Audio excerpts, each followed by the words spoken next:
Oke anak-anak, bertemu lagi di pembelajaran IPS dengan Bu Arin. Nah, untuk minggu ini anak-anakku, kita akan memasuki tahap atau minggu terakhir dalam pembelajaran bab pertama di semester 2. Oke, Bu Arin kemarin 2 minggu yang lalu sudah bahas mengenai pengaruh interaksi manusia dengan lingkungan dalam bidang sosial. Itu ya, udah kita bahas tradisi-tradisi yang ada di Indonesia ini dipengaruhi oleh interaksi manusia dengan alam maupun interaksi manusia dengan lingkungan sosialnya. Nah, sekarang kita akan masuk ke pengaruh interaksi manusia dengan lingkungan dalam bidang budaya. Seperti yang sudah disampaikan, budaya ini merupakan sesuatu hal yang terjadi secara turun-menurun dari nenek moyang hingga kita sampai saat ini masih mengenal budaya atau ciri khas dari daerah masing-masing. Nah, budaya ini juga anak-anak sangat ditunjang oleh yang namanya interaksi manusia dengan alam maupun dengan lingkungannya. Tuh ya. Jadi, kalau kita lihat bahasa, tarian tradisional dan lain-lain ini sangat mencirikan atau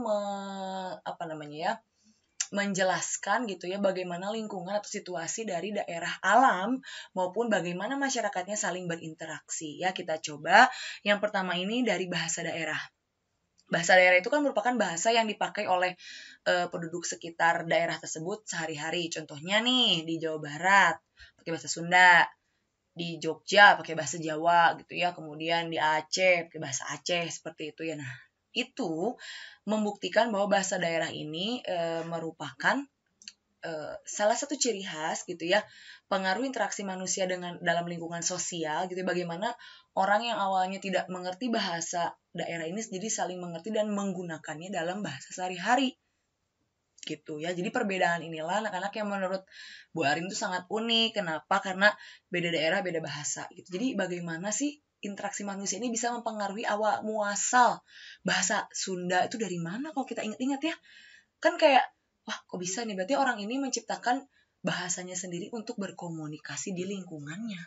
Seperti itu. Dan kalian lihat ya, ada 546 jenis bahasa daerah. Jadi luar biasa beragam. Artinya juga apa? Indonesia ini sangat luas dalam segi wilayah, lingkungan alam maupun lingkungan sosialnya. Oke, kita next. Yang kedua ada tari tradisional. Nah, tari tradisional ini menampilkan ciri khas daerah yang dilengkapi dengan pakaian tarinya, gitu ya, properti-propertinya. Terus tari tradisional ini juga memiliki makna ataupun simbol yang menggambarkan ciri khas dari daerahnya. Itu anak-anak ya, bagaimana misalnya tari piring yang ada di Padang gitu ya, itu mencirikan piring itu maksudnya apa gitu ya. Kemudian tari selamat datang yang ada di Papua, bagaimana masyarakat menyambut gitu ya orang atau pendatang dengan menggunakan tari selamat datang. Jadi semua itu ada ciri khas dan menggambarkan dari daerahnya masing-masing. Selanjutnya, lagu daerah merupakan lagu khas yang menggunakan bahasa daerah.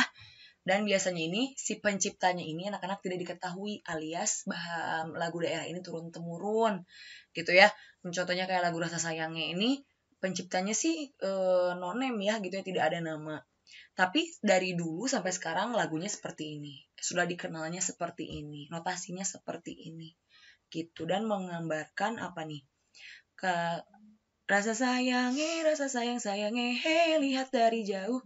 Rasa sayang ini kan tentang rasa sayang gitu, interaksi sosial manusia yang harus saling menyayangi gitu, karena kita tuh misalnya jarang bertemu gitu akan menimbulkan rindu kayak gitu anak-anak ya. Nah, ini jadi mencirikan bahwa masyarakat itu di sana harmonis gitu ya, saling kokoh persaudaraannya begitu. Lalu ada pakaian adat. Nah, pakaian adat ini mencirikan juga suatu khas daerah itu, misalnya seperti apa. Contohnya kalau misalnya seperti Kalimantan yang dirimbuni oleh pohon, kemudian kaya akan sungai, pasti dari pakaiannya pun mencirikan, memiliki simbol dan makna juga yang menggambarkan daerahnya. Seperti itu. Ya, kalian coba selidiki deh di Papua, di Sulawesi, di Padang, Jawa juga bahkan gitu ya. Jawa menurut Bu Arin sih lebih modern gitu ya. Nah, tapi awal muasalnya tuh seperti itu ya, menggambarkan kondisi dari alam dan sosial masyarakatnya. Lalu senjata tradisional ini bukan sekedar hanya pajangan, tapi pada saat zaman dulu ini benar-benar digunakan anak-anak ya. dalam berburu, kemudian dalam melengkapi pakaian adat dan lain-lain. Cuman kalau sekarang sih lebih ke melengkapi pakaian adat gitu ya, karena berburu udah enggak gitu. Tapi di beberapa daerah yang masih di pedalaman itu masih terjadi. Seperti keris gitu, rencong dan lain-lain ini tuh bukan semata-mata hanya alat senjata tradisional, tapi dia itu memang digunakan masyarakat untuk ya membunuh santapannya atau hewan atau untuk membangun rumah misalnya gitu. Jadi nggak asal apa sih ini dari daerah ini seperti ini, tapi ada manfaatnya gitu, menyesuaikan juga. Oke, lalu ada rumah adat. Nah, rumah adat ini merupakan tempat tinggal masyarakat di suatu daerah, terutama masyarakat yang memang masih di pedalaman atau masih menjunjung tinggi adatnya. Biasanya rumahnya ini masih sangat tradisional, dan ini juga anak-anaknya menurut Bu Arin sangat keren. Kenapa? Karena dengan serba keterbatasan alat untuk membangun rumah, mereka bisa membangun rumah yang kokoh, yang hangat gitu ya. Kemudian ada yang sudah rumah panggung gitu untuk menghindari banjir, dan karena tinggal di daerah pesungayan gitu. Jadi keren ya, nenek moyang kita ini sudah canggih sebenarnya. Dia untuk pada masanya gitu itu udah canggih anak-anak ya. Nah, itu ya pengaruh interaksi manusia dengan lingkungan dalam bidang budaya. Nah, sekarang coba kalian tentukan bagaimana harusnya kita bersikap terhadap keberagaman budaya maupun keragaman